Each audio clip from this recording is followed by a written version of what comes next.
Hoy! Uy! Di ba gusto mo makatulong? Sort out mo yung mga thick science books, tapos palitan mo na din yung ilaw kasi mapupundi na. Tapos palitan mo na din yung doorknob dahil sira na. Marunong ka naman magpalit, diba? Oh! Okay.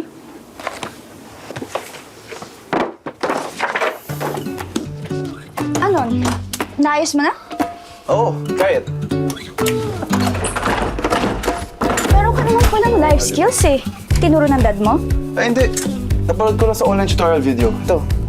Online? Alam mo, masyado ka nagre-rely sa online technology, no? Paano kung bigla na lang nawala ng wifi globally? Eh di hindi ka magso-survive. Mamaya pati pagpapalit ng bumbilya, hindi mo alam. Tapos iasa mo pa sa online technology. Eh bakit? Gano'n naman tayo.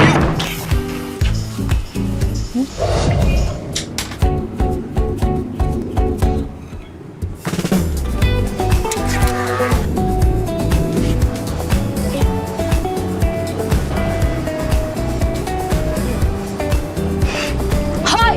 Bakit ka nakaubad dito? Eh, napakainit sa bookstore nyo eh. Pak, okay nga yun eh. Hindi naman nagsisipag siya, di ba? Nagpapa-impress sa'yo. Anong impressive dyan? Impressive ba na kada task kailangan tumingin sa online tutorials? Ah! Oo nga, Maple. Tapos na. Para ba yan? Na-sort out ko na yung science books alphabetically. Napalitan ko na rin yung doorknob ng banyo at napalitan ko na rin ang kunting ilaw.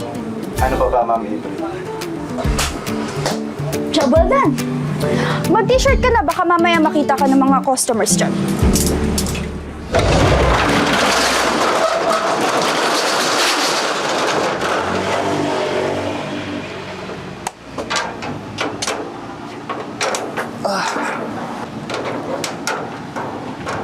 Oh, di ka pa ba uuwi?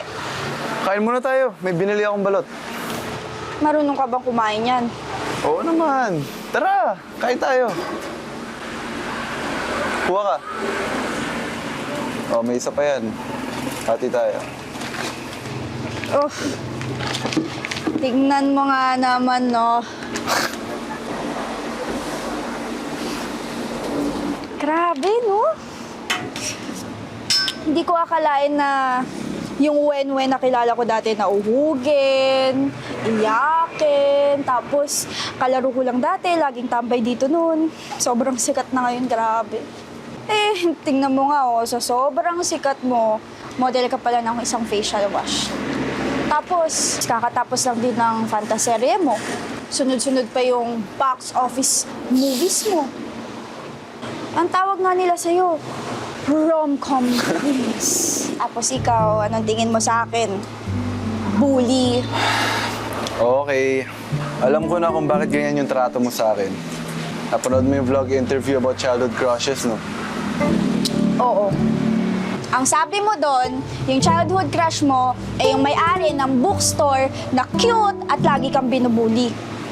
Eh, isa lang naman naiisip ko doon eh. Ay naku, kung alam mo lang. Kung alam ko yung ano. Wala. Hindi na importante yun. Mga bata pa tayo.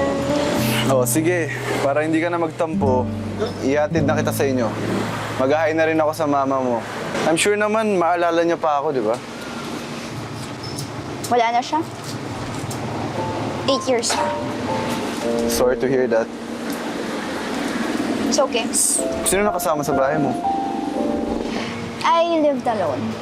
Si Aya na lang talaga yung kasama ko, yung friend ko / workmate. Don't worry. Nandito ulit ako para samahan ka. Alam mo, wag kang ganyan. Malungkot ako. Mamaya, maniwala ako sa'yo. Totoo naman eh. Sus, umalis ka nga dati na hindi ka man lang nag-goodbye sa akin, diba?